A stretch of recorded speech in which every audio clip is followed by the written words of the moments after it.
Europe 1, 8h18, l'interview de Jean-Pierre Elkabbach est à suivre en vidéo sur europe1.fr. Votre invité ce matin, le président du Conseil général des Hauts-de-Seine et député de la 13e circonscription des Hauts-de-Seine, Patrick Devedjian. Et bien élu hier avec 60%, réélu avec un tel avantage et un tel éclat. Vous paraissiez même, Patrick Devedjian, bonjour. Bonjour. Le premier surpris.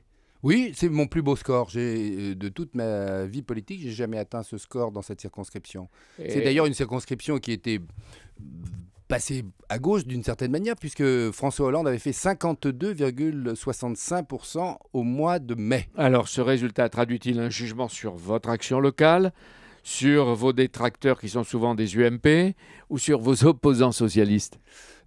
D'abord, il faut reconnaître les choses. Il y a un grand désamour à l'égard du gouvernement et de François Hollande. Et puis ensuite, il y a la question de l'implantation. Je crois que je suis implanté fortement. On m'avait envoyé un parachuté. Ça ne plaît pas tellement au corps électoral. Oui. Mais est-ce que c'est un succès personnel ou le signe annonciateur pour l'UMP d'une éventuelle reconquête politique ? Je pense que c'est les deux. Un succès personnel parce que j'ai beaucoup travaillé, c'est une implantation. Et puis, et parfois seul. Parfois seul. Oui. Mais j'ai remarqué, que les derniers jours de la campagne, les dirigeants de l'UMP défilaient dans les Hauts-de-Seine pour venir au secours de votre victoire. Vous savez, dans les Hauts-de-Seine, finalement, c'est assez exemplaire parce qu'on s'est beaucoup déchiré, on s'est beaucoup battu. Et puis maintenant, et à l'occasion justement de cette élection partielle, tout le monde s'est rassemblé autour de moi. Et même de les ce point de vue-là, Isabelle et Patrick Balkany, qui vous étiez hostiles. Est-ce que c'est l'annonce d'une réconciliation avec Nicolas Sarkozy et la famille Sarkozy ? C'est surtout l'annonce d'un réalisme face à la situation. En ce qui concerne Nicolas Sarkozy, il s'est retiré de la vie politique et je pense qu'il est temps pour l'UMP de réfléchir à trouver son destin elle-même. Son destin ou son leader, c'est ce que vous voulez dire ? À s'organiser, à se moderniser, à changer profondément. L'UMP a besoin d'un vrai changement culturel. On y arrive. Demain, oui. Patrick Devedjian, dans quel groupe allez-vous vous inscrire à l'Assemblée ? L'UMP de Christian Jacob ou le RUMP de François Fillon ? Moi, je soutiens François Fillon, naturellement, depuis le début, mais je souhaite que la question ne soit même pas posée, puisque aujourd'hui, on est en train de débattre d'une organisation, d'un modèle qui devrait amener justement d'une part l'unité, c'était le message des électeurs, parce que moi pendant toute la campagne, qu'est-ce que j'ai entendu de la part des électeurs ? C'était le moment de la guerre Fillon-Copé. Mais les électeurs ont été très sévères à l'égard des deux dirigeants d'ailleurs, il faut le reconnaître, et ils ont du mérite parce que d'une part ils étaient très hostiles au gouvernement parce que les impôts, le laxisme dans la dépense publique, mais en même temps, ils étaient aussi sévères à l'égard des dirigeants de l'opposition. Et ils se sont mobilisés. Ils ont adressé un double message, les électeurs. L'un au gouvernement, l'autre aux dirigeants de l'UMP. Alors vous, avec François Fillon, Patrick Devedjian, vous réclamiez une nouvelle élection, mais vous demandiez qu'elle soit plus équitable, plus juste, plus honnête.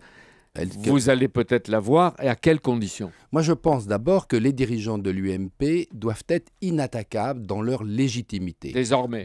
Désormais, absolument, et c'est un élément de crédibilité dans leur opposition au gouvernement. Donc il faut revoter. Et je suis content qu'à l'occasion d'ailleurs de ces élections partielles et du message que les électeurs ont envoyé, enfin on arrive à cet accord pour voter relativement rapidement, c'est-à-dire dans l'année 2013 et avant le mois de septembre. Copé, ici même la semaine dernière, disait qu'il demandait ou acceptait un vote après les municipales de 2014. Il n'en débordait pas. Il a fini par céder. Est-ce que c'est une victoire de Copé ou une victoire de Fillon ? C'est une victoire de la raison. C'est une victoire de la nécessité. Et c'est avoir écouté le message des électeurs. Ils en ont assez du feuilleton. Mais pour raisonner l'un et l'autre, et pour convaincre surtout Jean-François Copé, sont intervenus apparemment inlassablement messieurs Châtel, Hortefeux et surtout Raffarin. Et apparemment, cette médiation a réussi. Oui, mais il y en a eu beaucoup des médiations et elles n'ont pas été toujours très faciles. Vous voulez dire qui ? Beaucoup de gens. C'est pas la peine de me mettre de l'huile sur le feu. On est en train d'essayer d'unifier tout le monde. Allons, soyons raisonnables. Mais je crois que les bons médiateurs, ça a été les électeurs. Il faut leur dire ça. Et Bernard Accoyer avait imaginé avec François Fillon l'arme absolue pour isoler ou peut-être désavouer Jean-François Copé. C'était demain, mardi, un vote à bulletin secret de vous tous, enfin les parlementaires UMP. Le vote n'aura pas lieu. Ce n'était donc qu'une pression tactique sur Copé. Non, il aurait pu avoir lieu. c'était pas seulement une pression, c'était une volonté de changer. Vous savez, les partis politiques doivent quand même transformer leur culture. On n'a pas fait le bilan du passé et on ne sait pas pourquoi on a été battu.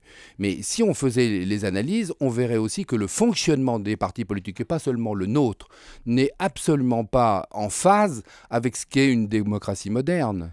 Oui, et là, la bataille a commencé pour les présidentielles de 2017 avec des primaires en 2016.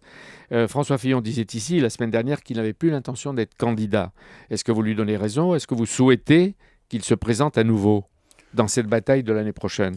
C'est à lui de choisir, mais je trouve bien que les ambitions personnelles soient dominées par l'intérêt général, c'est-à-dire en fait l'organisation et la force de l'opposition et sa crédibilité. Qu'est-ce que ça veut dire?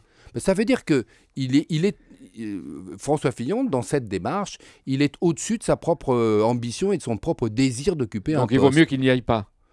Eh bien, si c'est la condition pour que ça marche, pourquoi pas? L'UMP aura une nouvelle direction collégiale et partagée.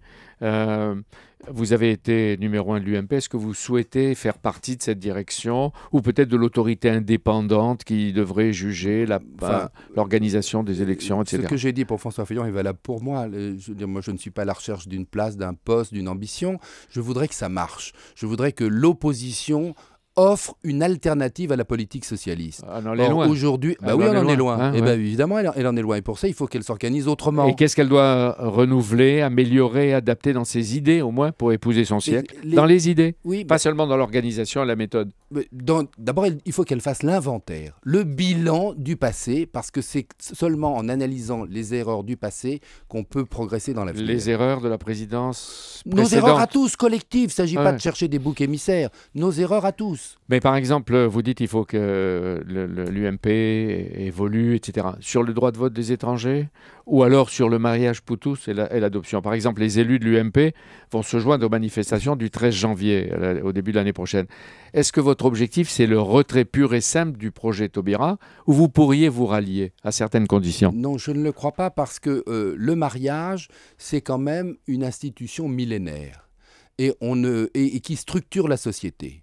Et c'est un repère fondamental, même s'il y a de moins en moins de gens pour se marier aujourd'hui. Non, c'est non. Oui. Non, mais vous voulez quoi? Le retrait du projet ou oui, le retrait du projet, bien sûr. Et s'il n'est pas retiré, chacun prendra ses responsabilités. Vous appliquerez la loi. Gérard Depardieu, il demande le passeport et peut-être la nationalité belge. On a vu que Jean-Marc Ayrault traite sa démarche et lui-même de minable, que Michel Sapin disait au grand rendez-vous, il y a une déchéance personnelle, on ne sait plus. Qui est le plus à blâmer selon Patrick Devedjian? Celui qui quitte son pays parce qu'il juge que la fiscalité est trop élevée, trop forte, ou ceux qui le dénoncent et le stigmatisent en place publique? Non, mais ce n'est pas le sujet. D'abord, je rappelle que les fondements de l'Union européenne, c'est la libre circulation des personnes, des entreprises, des marchandises et des capitaux. Et s'il y a des gens qui quittent la France, il n'y a pas que M. Depardieu. Malheureusement, ça c'est l'arbre qui cache la forêt. Il y a, hélas, beaucoup de gens qui quittent la France, beaucoup de capitaux qui quittent la France parce que la politique du gouvernement, 25 impôts créés ou augmentés en 6 mois, c'est-à-dire un assommoir fiscal sur le pays. Donc Depardieu est un symbole justifié. Non, Depardieu n'est qu'un symptôme de ce qui se passe d'une manière plus globale. Ce qu'il faut d'abord, c'est que la France demeure un pays attractif pour les investissements. Ce qu'il faut, c'est aussi évidemment qu'on évolue vers une harmonisation fiscale européenne. On en est loin. Dans l'ensemble, l'opinion ne comprenait pas Gérard Depardieu, le critiquer, etc., avec les injures qui tombent sur lui, qui pleuvent. Il devient très sympathique, comme le disait Caroline. Oui, moi j'ai horreur des boucs émissaires. Merci à vous, Patrick Devedjian. Bravo pour votre élection. Et demain, votre invité, le médiateur Jean-Pierre Raffarin. Merci Jean-Pierre Elkabbach.